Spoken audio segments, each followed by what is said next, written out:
Des lourds pas. Une respiration allaitante. Des grognements. Des cris. Plusieurs cris. Ensuite une poursuite. Des lances. Des flèches. Et même des coups de feu. S'ensuit ensuite un hurlement bestial et effrayant. Maintenant de la douleur. Des pleurs. Et du sang. San Francisco, Californie. Celle que l'on surnomme The City by the Bay, celle qui est au centre d'une mégalopole de l'ouest des États-Unis, sera le théâtre de cette histoire. Pour d'autres, il sera leur terrain de jeu. San Francisco regroupe près de 900 000 âmes. Elle est la ville aux États-Unis où on retrouve la plus grosse densité d'habitants par kilomètre carré. San Francisco, elle est cosmopolite, importante par la présence de ses nombreux sièges des plus grosses entreprises et firmes de ce pays et du monde. Elle est un foyer culturel riche, économique, universitaire et majeur dans son pays. Elle a été le berceau de toutes les émancipations des minorités et des droits civiques. Mais dans les ombres, dans les ténèbres, même foi, même loi. Là où la mascarade est de rigueur, la lutte est en place. La non-vie est dangereuse et coûteuse. Ici-bas, la Camarilla règne, mais sa tour d'ivoire s'effrite et perd de sa splendeur. Là où le mouvement anarque est enfin en marche. Mesdames et messieurs, bienvenue dans le monde de ténèbres. Bienvenue au début de cette histoire, San Francisco by Night. Nous sommes le 5 décembre 2018. Il pleut beaucoup. Vous allez me dire, c'est normal. C'est récurrent. Et en plus de la pluie, la brume s'est levée sur la ville. Là aussi, c'est normal. Pour celles et ceux qui nous accompagnent ce soir, elle est un voile sur ce qu'ils peuvent faire au sein de cette ville. Leur permet, dans l'ombre, de préserver la mascarade.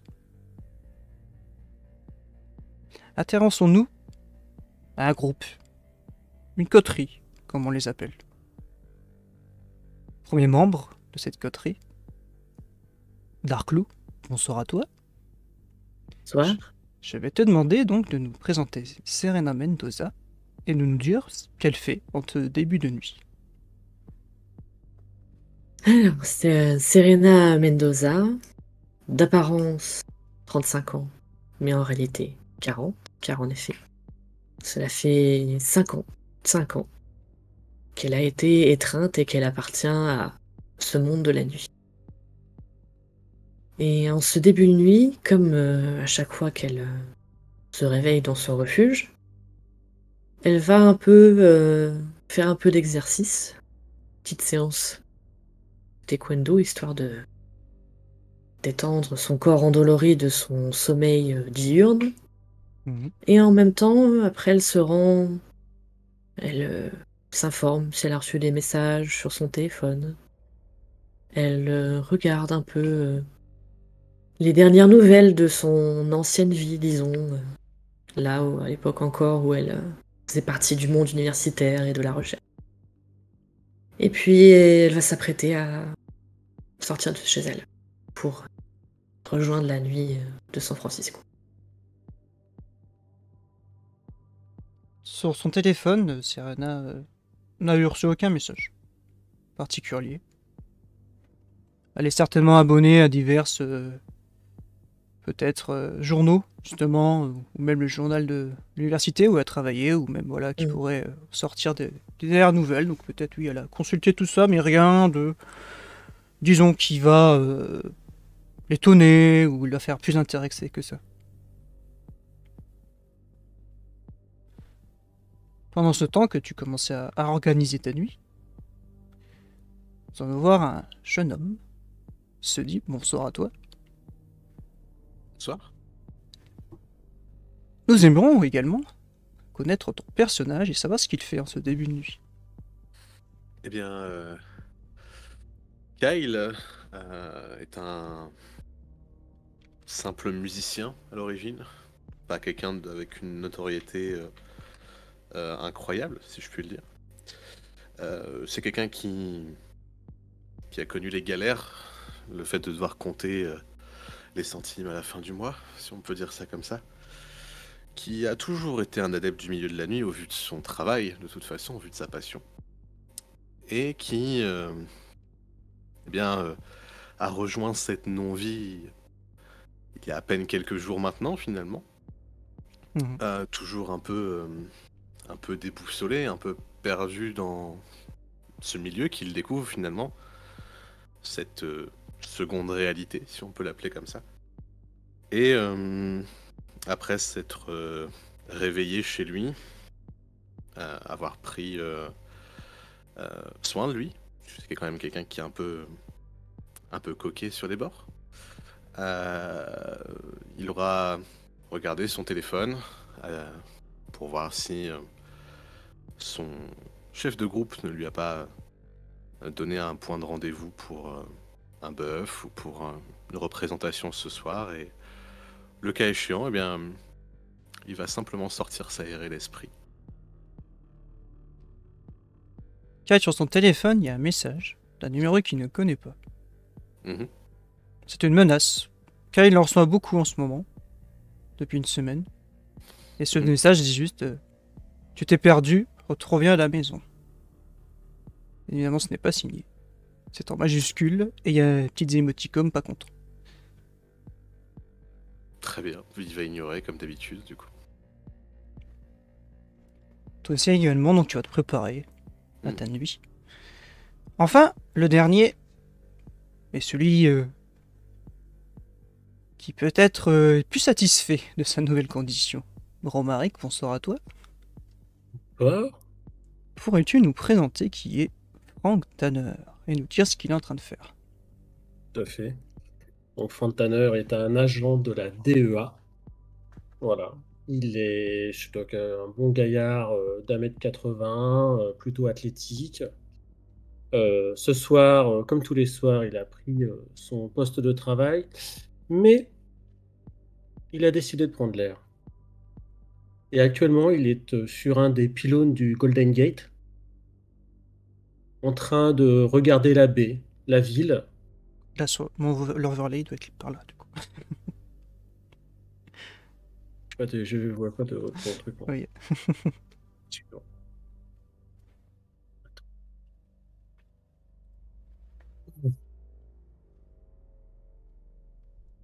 Je sais plus ce que je disais. Si, voilà. Et donc, effectivement, il est assis sur ce pylône à regarder un petit peu et à repenser à ces 15 derniers jours où il a été étreint, où il a découvert qu'il était devenu plus fort, plus rapide, quasiment invulnérable par rapport à sa condition précédente. Et il est effectivement plutôt satisfait de ça.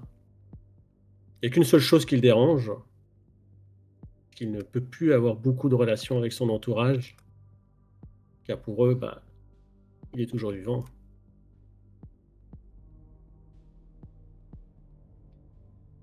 Frank est là, en effet. Il est un peu dans la brume, mais il distingue malgré tout pas de visu de véhicule, mais les entend. Beaucoup. Depuis que Frank est devenu une créature de la nuit, ses sens ont été développés et tu commences petit à petit à t'y habituer. La première semaine a été une semaine de souffrance pour tes oreilles, tes yeux, ton odorat aussi. Mais là, c'est surtout les véhicules que tu entends en bas sur le pont passer. Évidemment, beaucoup de trafic, même la nuit. Hein.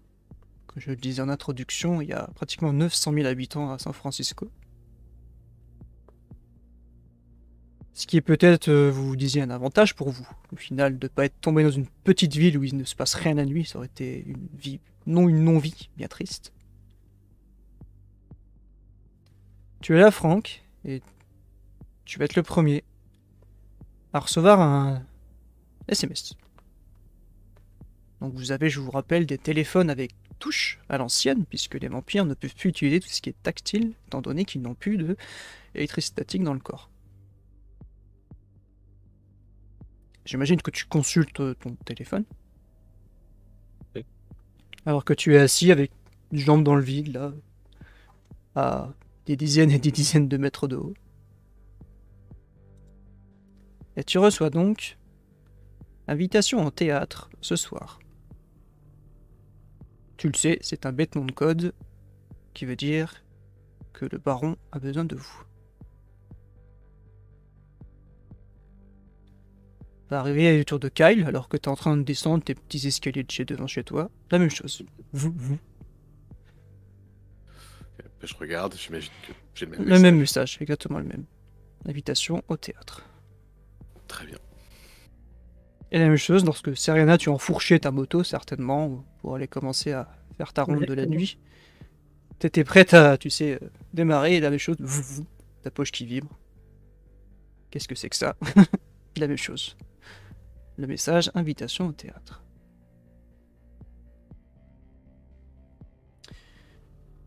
Je disais qu'il pleut, et vous êtes maintenant toutes et tous dehors, et vous avez le temps de bien vous rendre compte. Donc en effet, il pleut.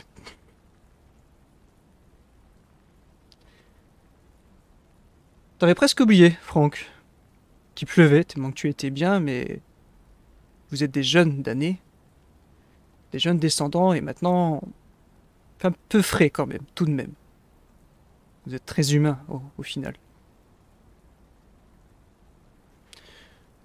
Je vais vous demander, dans votre coin, est-ce que vous vous rendez à votre lieu de rendez-vous habituel ou est-ce que vous allez toutes et tous au théâtre? Évidemment, vous savez, toutes et tous, où est-ce qu'il se trouve.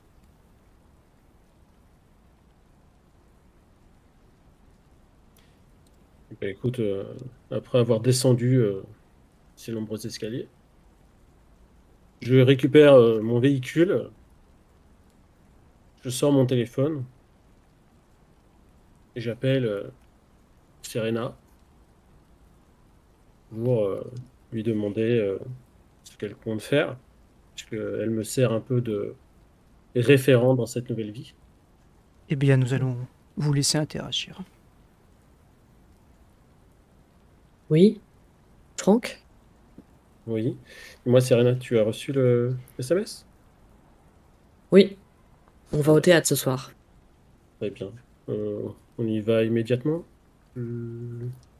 Pour ma part, je n'ai pas d'arrêt à faire en chemin. Très bien. Moi non Kyle plus. a dû recevoir le message, mais lui, il est plus près. J'ai pas devrait appelé encore non plus. On devrait se dépêcher. Ouais. Très J'arrive. Et là, je coupe l'appel. En bien. effet, Téléphone hop, je vous à change de Kyle. scène. Je te laisse appeler Kyle et moi je vais vous montrer où étaient nos chers camarades de jeu. Allô, Kyle? Ouais, Franck. Ouais, dis-moi, Mhm. t'aurais pas reçu un petit SMS? Si, théâtre ce soir. Je voulais savoir, tu y vas immédiatement ou tu as quelque chose à faire avant? Non, je peux y aller immédiatement. On peut se retrouver à l'endroit habituel. Je crois que Serena y va aussi immédiatement. Eh bah, je vais y aller tranquillement du coup. On se rejoint Très là-haut. bien. Et ben alors on fait comme ça, on se rejoint tout à l'heure. Ouais, ça marche. À tout de suite. Comme nous sommes à l'acte 1 de cette histoire, je vais un peu quand même vous montrer pour que vous vous rendez compte de où se trouvaient nos chers personnages, comme je le disais. Donc, je vous amène de votre côté, il va falloir que vous zoomez sur la carte. Je suis désolé, je peux pas le faire pour vous. Mhm. Et donc, voici San Francisco, ici. Ah, mon ping est vert. Je pense que ça peut poser un problème. Je sais pas si vous le voyez bien sur le stream, n'hésitez pas. Ouais, ça passe. Et le refuge donc de Serena se trouve ici. Elle se trouve à Tamalpay Valley, après le Golden Gates. Je vais pas pinguer le refuge du coup de nos chers Franck, puisque Franck était sur le Golden Gates ici. Mhm. Et par contre, en effet, pourquoi lors de leur échange, ils s'exprimaient sur le fait qu'il était plutôt à côté, notre cher Kyle, puisque Kyle est à l'endroit numéro 8 sur la carte, ici, alors que le théâtre est au numéro 3. Voilà pour... je le ferai pas tout le temps, hein, vous rassurez-vous, c'est juste vraiment pour qu'on s'en rende compte. Des distances qu'il y a à parcourir. Donc vous allez mettre au final bien plus d'une demi-heure pour aller à Auckland, puisque le baron Anarch ne se trouve pas à San Francisco, c'est bien trop dangereux. Il a pris lieu à Auckland. Et afin que nous voyions toutes et tous à qui nous avons affaire, et c'est là où j'avais le réflexe de cacher ce que je fais avant de le montrer.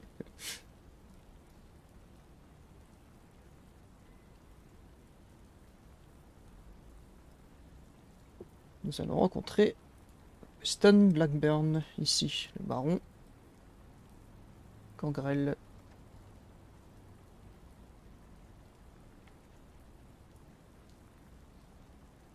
Vous le connaissez évidemment très très bien. Il est un Gangrel, puisque ça a été révélé lors de votre entretien. Voilà, il n'y avait pas de secret, puisque ça, c'est, comme il l'a dit lui-même, c'est quelque chose de la camarilla de faire beaucoup de secrets. Lui, il s'affichait directement qui il était. Vous savez que pour les humains, pour la mascarade, il est ce qu'on va appeler un magicien, prestidigitateur, mais vous avez très bien compris depuis que vous êtes ce que vous êtes, que oui, il utilise clairement cette discipline de vampire pour s'aider maintenant dans son métier. Le théâtre où vous vous rendez, donc vous voyez ça comment? Un peu à l'ancienne, oui, avec des petites dorures ici dans l'entrée, vous voyez des boiseries, la petite moquette rouge, voilà, dans son entrée sur le sol, etc. Les petits fauteuils aussi, ça fait un peu... Ah, dommage, j'ai plus en tête, il y avait une salle de spectacle comme ça sur Paris, j'ai plus... Je crois que c'est Bercy qui est un peu comme ça, je sais plus. Enfin bref, peut-être vous aurez l'imagerie de ces petites salles de théâtre comme ça, c'est une salle de concert et de spectacle. Donc lui, il se produit en tête d'affiche, évidemment. Évidemment, puisque voilà, il a dû s'arranger et faire en sorte de pouvoir être tête d'affiche de ce spectacle qui est en représentation toutes les nuits, tous les soirs. Il a beaucoup de succès. Est-ce que, tiens, j'ai envie de vous poser la question.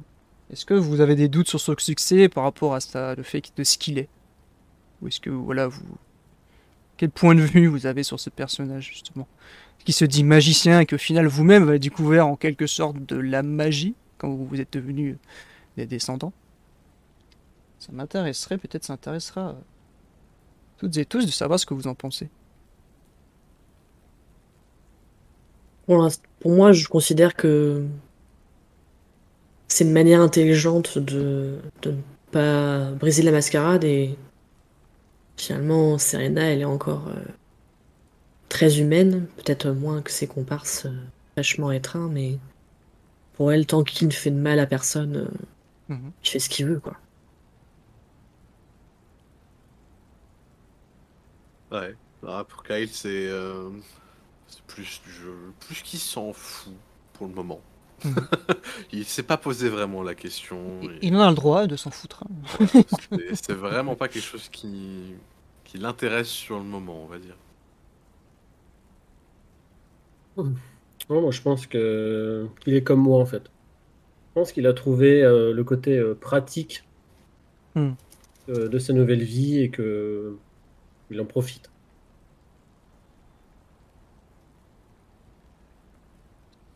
Il est vrai. D'accord, je viens de voir petite quelque chose sur le stream qui nous dit que je dois monter un peu votre son à tous les deux. Moi, j'ai poussé un peu, c'est peut-être pour ça.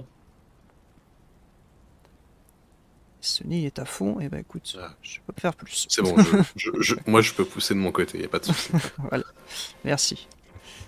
Bien, après avoir ces effets, voilà.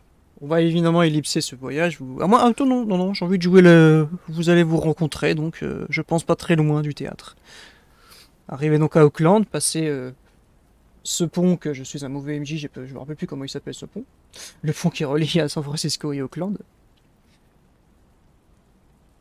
Et une demi-heure après, vous êtes arrivé au compte-gouttes, peu importe l'ordre, mais en tout cas, je vous laisse dans l'ordre qui vous plaira. Du coup, Serena et Franck, vous voyez Kyle, je sais pas, dans sa voiture peut-être, ou à l'abri de la pluie.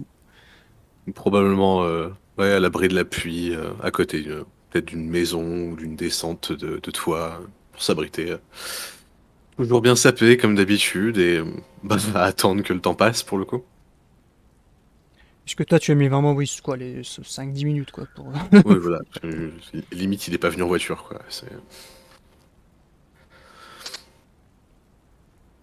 Oh, j'arrive tranquillement, mais je ne suis pas passée par le pont qui relie San Francisco à Auckland, mais je suis passée par le nord. Il y a un autre pont qui Mhm. passe, donc du coup, j'arrive par le nord. Est-ce que tu viens de loin, oui, en plus. Donc... Je viens de loin. Et donc, oui, bon, moi, j'arrive tranquille sur ma moto. Je cherche un endroit où la mettre. Je garde mon casque tant qu'il pleut et je le prends avec moi. Et j'ai ma fidèle compagne avec moi, comme toujours. Elle me suit, pas forcément très à côté de moi, elle se balade autour. Mais oui, je l'ai prise avec moi, elle est toujours avec moi. Moi, j'arrive en voiture. Je suis passé par le pont. Pour moi d'où j'étais, c'était plus court. Mhm. Je me gare à proximité du théâtre. Puis, je me rapproche un peu de Kyle et de Serena pour qu'on discute un petit peu de qu'est-ce qu'on fait ici. Il y a donc évidemment, avant que... qui vous coupe, justement, alors que vous allez parler, c'est le Luna, ce chat, Mhm. qui... Ses petits yeux rouges, parfois, quand elle vous regarde et qu'elle vous scrute, ça vous interpelle pas mal, puisque elle-même réagit dès que vous approchez un peu. Elle a l'air effrayée, intimidée par Mhm. vous. Et elle va Et dans vos on- jambes malgré tout, comme si elle contrôlait un peu, et finit par se remettre à côté de Serena. Oui, il va hausser les épaules en regardant le chat en mode. De toute façon, j'ai jamais aimé les animaux, donc. Il l'emmène vraiment partout, Serena, ce chat, là. Elle est, c'est, ne peut pas être sans moi, je ne peux pas être sans elle. Un peu comme toi et ta caisse. Mhm. Mm. Vous faites la C'est vrai. paire. Ouais, Mhm. sauf que moi, elle a pas les, moi, les yeux deviennent pas rouges, mais Un petit bonus que je lui ai accordé. Ouais, Elle. bref. Si, il va regarder le chat, il va secouer la tête. On devrait y aller, éviter de perdre trop de temps. Oui, On va bien être en aussi. retard. oui. Vous êtes en effet à quelques pas, dira-t-on. Vous avez un petit peu marché. Il y a beaucoup de monde dans les rues, hein. Nous sommes au centre-ville d'Auckland. C'est très agité, nous sommes justement petit quartier où il y a pas mal de bars, de salles de spectacle. Là où vous vous rendez, dans une justement salle de spectacle. Voici donc devant la devanture, très beau bâtiment, nacré, une grande porte en bois, arrondie au-dessus. On y voit l'enseigne, donc le Auckland Theatre Show, tout simplement. Une file d'attente à l'entrée. Vous, évidemment, on va dire que vous avez votre entrée habituelle. Vous passez sur le côté, une petite rue très classique des États-Unis où il y a les poubelles roulantes, là, vous voyez, les grosses poubelles, etc. Passe à côté de ça, il y a une petite porte de service. Ou comme à l'habitude, un petit code fait en toquant dessus. La porte va s'ouvrir sur un jeune homme, habillé en costume, un peu brillant, paillettes comme ça, un peu costume de scène. Oui. Nous avons rendez-vous avec le baron. Ah oui, oui, oui, le baron. Euh, non, on s'est jamais vu, je crois. Non, je Moi, crois je pas. ne vous ai jamais vu. Non, Kevin, et il tend sa main, vous serrez la main à tous. Je viens de, comment on dit je viens des tétrins il y a 3 jours là, enfin je comprends pas tout quoi. Mais ouais, en gros je dois accueillir des gens et m'occuper d'ici, l'endroit, c'est tout ce que je sais. Voilà, enfin venez, il s'écarte un peu plus, Oui. il ouvre un peu plus la porte. Merci. On va rentrer. Hein. À l'intérieur, donc comme je le disais, des boiseries. Tout de suite, petite moquette rouge où vous laissez malheureusement des petites traces d'eau déjà avec vos chaussures, vos bottes ou ce que vous pourriez avoir. Et le jeune homme, bah vous vous connaissez, moi je dois. Il y a d'autres gens qui arrivent, j'ai pas bien compris, comment il y a les humains, il y a vous, enfin il y a nous, pardon. Et je dois aller en salle en tout cas. Je parle un peu tout seul comme ça. Enfin, il s'adresse pas vraiment à vous quand il dit ça, vous voyez qu'il dit ça, là, ça devant lui, comme s'il répétait ce qu'il doit faire parce il a l'air un peu perdu, un peu. Je vais le suivre du regard, je vais secouer la tête. En mode, Bon, en Vie même de temps, il a merde. 3 jours. Hein. Oui, bah, je le comprends. Oui, je me doute. Moi, j'ai un petit sourire en coin et c'est pas vraiment de la nostalgie, mais oui, je me souviens de l'époque où j'étais un peu pareil. Je gratte la tête en partant et continue à l'entendre. Oh, alors oui, il m'a dit qu'il faut pas parler avec comme ça partir. Vous ne comprenez pas ce qu'il dit en partant. Bon, allons-y parce que c'est bon. Je vais déjà en Bon. avoir marre, on vient de commencer, donc allons-y. Allez, droit au but, en effet. Ouais. Commencer à, disons, parcourir, parcourir les couloirs, monter un escalier, arriver dans ce qu'on pourrait appeler les loges du théâtre. Et tout de suite, vous entendez une voix derrière vous. Ah, non, non, non, non, non, non, non, non, on s'arrête, ah, non, non, non, non. Et vous reconnaissez tous la voix de Monsieur Stanfield, le fameux Monsieur Stanfield, qui vous regarde. Regardez ce que vous avez fait au tapis. Oh, il se gratte la tête très nerveusement, il a ses petits tics de cou, il s'approche de toi, Kyle. Votre chemise, et remets ton col, tu sais. Merci, Votre- merci. Et, la cravate, elle est pas droite. La cravate n'est pas droite. La cravate n'est pas droite. Je remets ma cravate droite. Il regarde le sol, il voit que c'est mouillé, il fait. Oh. Petit tic, oui. Monsieur Tanner, vos pieds. C'est de la terre que je vois, monsieur Tanner? Écoutez, monsieur Stenfield, s'il vous plaît. C'est de la terre, oui, c'est de la terre. Non, non, Oui, c'est de la terre, oui, c'est de la ouais, terre. C'est de la terre. Je viens de dehors, oui, c'est de la terre, oui.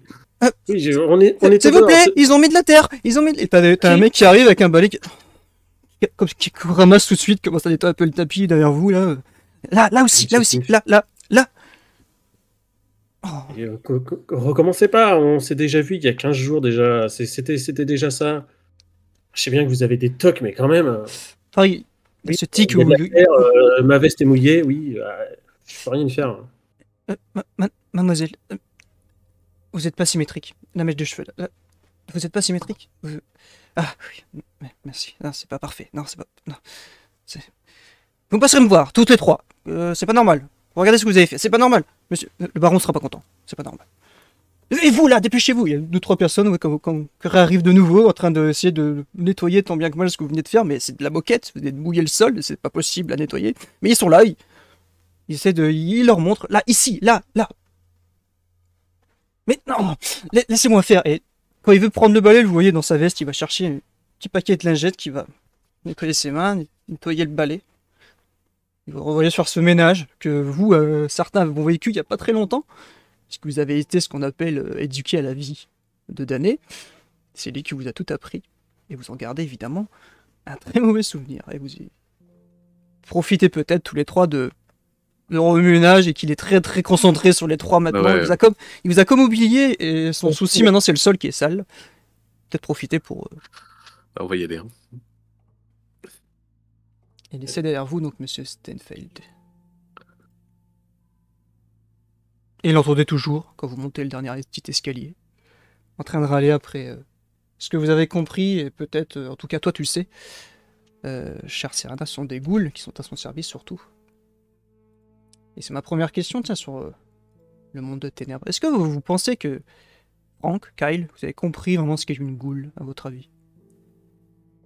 Non. Il a sans doute compris, mais il n'a pas envie de l'accepter, donc il n'a pas compris. D'accord.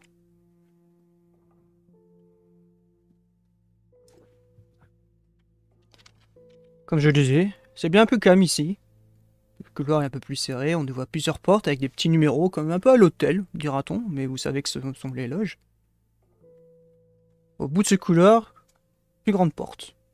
Évidemment, le baron s'est octroyé le plus bel espace lorsqu'il a pris place. Et qui est-ce qui toque à la porte? Bon, moi, je suis passé devant Franck et Kyle, donc je connais la procédure, je toque comme il faut. Et j'attends sa réponse avant d'entrer. Franck, alors que t'avançais vers la porte, il y a une forte odeur animale, une forte odeur de chat derrière cette porte. Très très forte odeur de chat. Qui te pique un peu le nez. Qui t'insupporte un petit peu. Ça sent pas quelque chose, là? Vous sentez pas, non? Vous sentez le vernis et des boiseries, peut-être, mais... Non, pourquoi? Je sais pas, ça sent l'animal mouillé. Pas Il y a étonnant. un chat avec nous. Ah, peut-être. Ça sent fort, en tout cas. Hein, Très bien.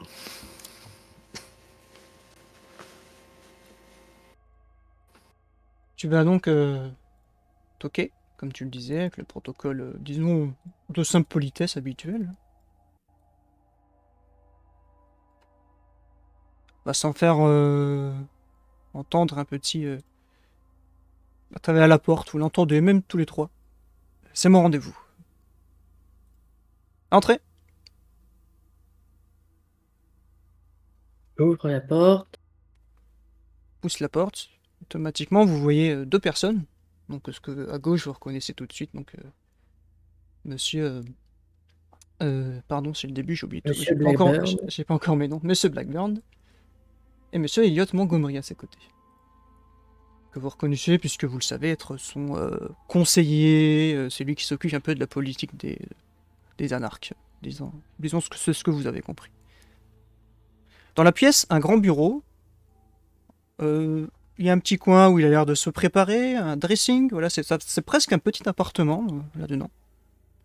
Et surtout, des chats. 10, 15, 20 chats. Qui bougent partout. Commencent à passer entre vos jambes. Ils ne sortent pas de la pièce, mais vous, pareil. Vous sentent. C'est un peu... Ça fait bizarre. On dirait le contrôle sécurité, quoi, un petit peu. Voilà, les chats sont vraiment en train de vous sentir un peu partout. Certains sont sur les meubles, donc sont à la hauteur de vos têtes. Et voilà, ils sont en train de vous regarder, de vous sentir. Ils ont un comportement plus qu'animal. Vraiment, ils ont l'air de regarder dans votre veste, regarder sur les côtés, etc. Ce qui est un peu étrange. Et le baron va dire... Et tous les chats s'écartent. Approchez, asseyez-vous. Merci d'être venu. Merci. Il pleut, non? Il vous Oui. regarde. Beaucoup. Votre Ça va pas costume, Monsieur Yang. Monsieur Wang, pardon, c'est ça votre nom. C'est Wang, oui. Wang, oui. Excusez-moi, j'ai un peu de mal avec ces origines asiatiques et leur nom un peu... Y a pas de mal, j'ai l'habitude. Prenez le casque de moto de modèle Mendoza, voyons. Donc, lui-même, Monsieur Montgomery s'approche, prend ton casque, va le mettre sur le côté.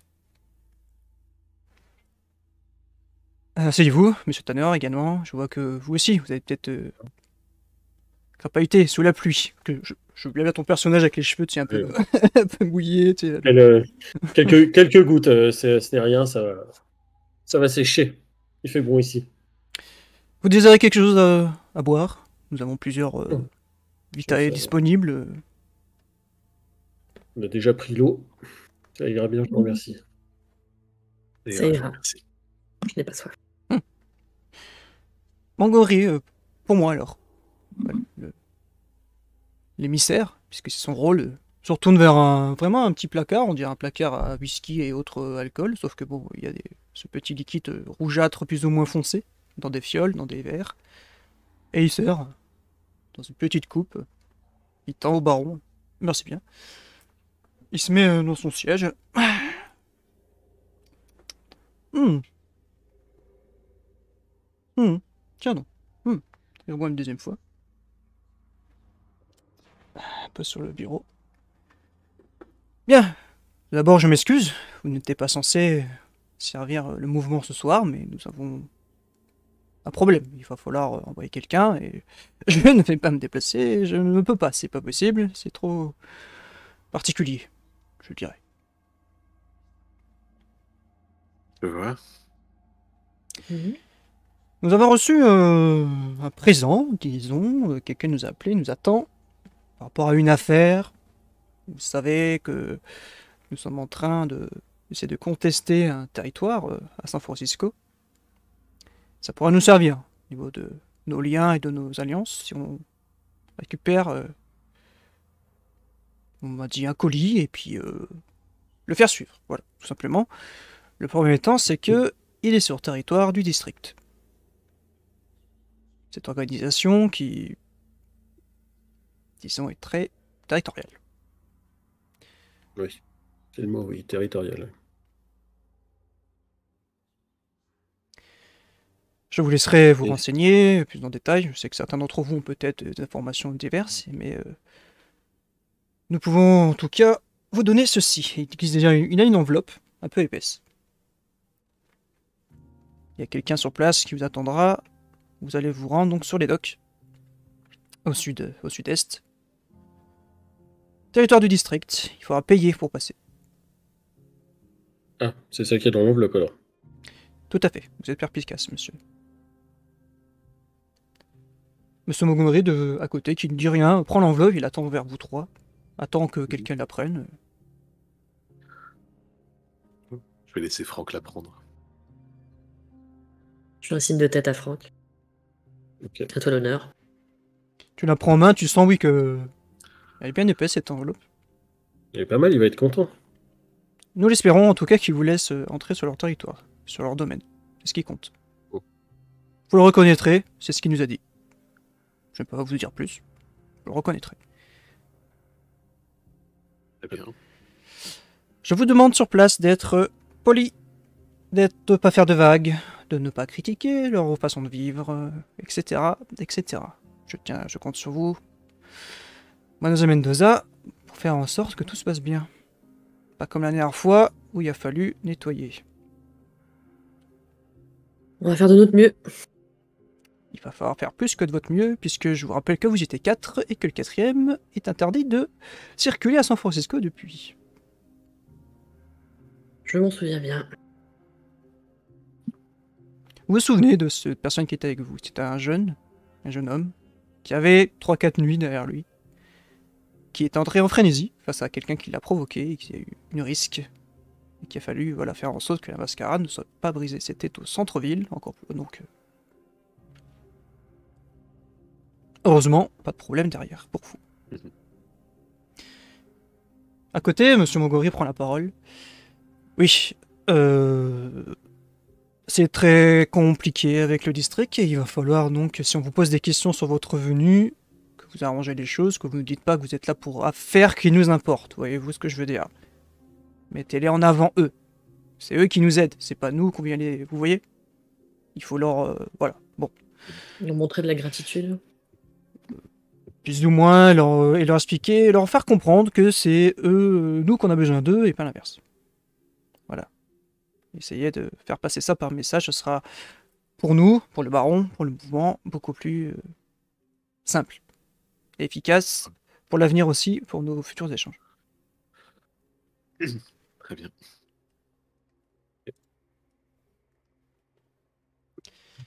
Des questions? On a une idée de la taille de ce colis. Ou même de ce qu'il est précisément. Ce qu'on doit ramener, oui. Le baron fait un petit signe à Montgomery qui va un peu se décaler ou orienter votre vue plus vers lui qui se décale un peu du bureau alors que lui il est en train de se délecter de ce qu'il boit. Disons que si vous avez un véhicule à 4 roues, ça devrait aller. Si vous avez un coffre, oui. Entendu. Attends, attends. 2 secondes. Véhicule à 4 roues avec un coffre, ok. Par contre, c'est quoi le colis? Nous ne le savons pas, le baron vient de vous le dire. Le baron Oui, fait un non, petit mais signe. d'accord. C'est un objet, une personne Le baron prend la parole. Et ce sera votre surprise du soir, mon cher. D'accord. C'était pour savoir si ça tâchait ou pas, quoi. C'est pas grave. Et on mettra un drap. Eh bah oui. Ah, très bien. Si on vous laisse... donc c'est monsieur Montgomery qui reprend la parole. Si on vous laisse pas rentrer, revenez. Ne cherche pas le conflit, c'est qu'ils auront décidé autrement, c'est qu'ils seraient trop gourmands, et c'est que... Enfin, revenez, tout simplement. Voilà. Je sais que certains ici sont jeunes, mais ne cédez pas à la provocation. Revenez. C'est clair? Bien. Ok. Je vous regarde du coup. Montgomery se tourne lui-même vers le baron. Il y a un petit échange de regards. Retourne vers vous. Oui, nous n'avons pas, disons, à vous donner d'heure de rendez-vous, c'est juste que faites en sorte de revenir avant le lever du jour et ça sera suffisant. Bien. Allons-y. Ouais, évitons de perdre trop de... À bientôt. Je vous en prie. Il vous montre la À porte. bientôt. Il vous accompagne, il vous ouvre la porte.